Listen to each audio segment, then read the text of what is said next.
11 states are suing the Obama administration over its recent directive saying students have the right under federal law to use the bathroom that corresponds to their gender identity. 9 of the 11 states have Republican governors. Texas Attorney General Ken Paxton announced the lawsuit Wednesday.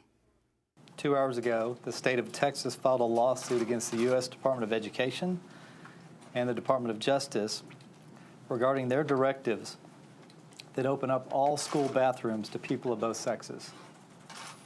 We're taking this action to protect Herald Independent School District, which on Monday night fulfilled a responsibility to their community by adopting a bathroom policy that puts the safety of their students first. The Texas-led lawsuit comes shortly after the Obama administration sued the state of North Carolina over the state's anti-transgender law, HB 2, that nullifies ordinances protecting LGBT people from discrimination and forces transgender people to use the bathroom that matches what they were assigned on their birth certificate. For more, we're joined by Chase Strangio, staff attorney at the ACLU. Welcome to Democracy Now! Talk about the significance of 11 states suing the Obama administration. Yeah, well, it is very significant insofar as it's another escalation of really severe discrimination and anti-trans rhetoric from lawmakers across the country. And here we have Ken Paxton making a statement yesterday about this lawsuit. But the lawsuit really is a political stunt. In many ways, it's very unlikely that the lawsuit will go anywhere. It was an opportunity for them to get together and say that they disapprove of transgender individuals. They use the term gender identity in scare quotes. They don't refer to transgender people at all. So when we're thinking about this as a battle between the Obama administration and the states, that's playing out. But what's also playing out is this horrible discrimination that the trans young people are caught in the middle of and that are going to be subjected to. And I just want to note, in terms of Ken Paxton's remarks, even though he just is continually telling lies. And the first lie is that somehow the guidance from the Obama administration gets rid of sex-segregated bathrooms altogether, which it does not do at all. All it does is say that transgender students can use the bathroom that corresponds with who they are. And I think it's important to correct the misperception that this was a directive.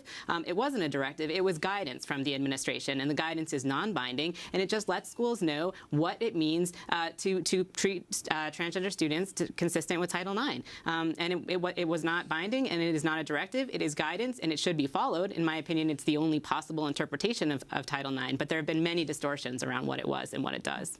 And Chase, what about the legislation regarding HB 2 in North Carolina? What's your response to that, and what do you think is likely to happen? Yeah, also in North Carolina, we're seeing, HB 2 was passed in a special session earlier this year. Governor McCrory was given several days by the federal government to bring North Carolina law into compliance with very well-established federal law. He did not do so, and instead filed his own lawsuit against the United States. The United States, in turn, filed a lawsuit against North Carolina. There's now 5 lawsuits pending in North Carolina. And so we have 5 lawsuits in North Carolina. We have this lawsuit brought by governors and other lawmakers from 11 states. And again, this is the government telling young transgender people that they are so unworthy of sharing space with their peers that they're going to waste taxpayer money to file these lawsuits. On Tuesday, Republican Senator Richard Burr of North Carolina said Republican lawmakers in his state went too far when they passed the sweeping anti-LGBT law this year. He added they need to rein it in before a judge does it for them. The significance of Senator Burr saying this.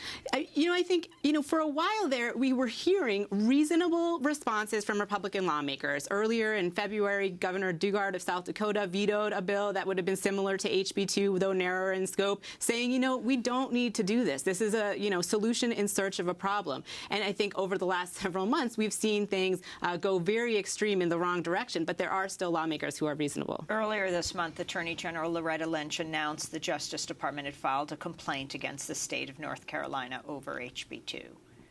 Let me also speak directly to the transgender community itself. Some of you have lived freely for decades, and others of you are still wondering how you can possibly live the lives that you were born to lead. But no matter how isolated, no matter how afraid, and no matter how alone you may feel today, know this, that the Department of Justice, and indeed the entire Obama administration, want you to know that we see you. We stand with you and we will do everything we can to protect you going forward. And please know that history is on your side. This country was founded on the promise of equal rights for all, and we have always managed to move closer to that ideal, little by little, day by day. And it may not be easy, but we will get there together. That's Attorney General Loretta Lynch. It's been called the Martin Luther King moment of the transgender community. Chase Strangio, the significance of what she said, and also is funding tied to the, you say it's not a directive, it's guidance to the states. Yeah, so first, with respect to Attorney General Lynch, those remarks, they were very powerful. You know, she brought in the force of the federal government. She affirmed the trans community who has been under attack. But she's also, you know, running a Department of Justice that is incarcerating Chelsea Manning, fighting her access to health care. You know, the Obama administration is responsible for the deportation of so many in the trans community. So as we value and praise that, it's also important to remember all of the other policies that have an impact on the LGBT community. And will funding be tied to the guidance? You know, violations of Title IX do risk funding to schools. And so hopefully as states continue to dig in, we'll see the administration take action. Chase Strangio, staff attorney with the ACLU. We thank you for being with us. I'm Amy Goodman with Nermeen Sheikh. Special thanks to Mike Burke, Harla Wales, Laura Goddess, Dina Guzder, Amy Littlefield. Thanks for joining us.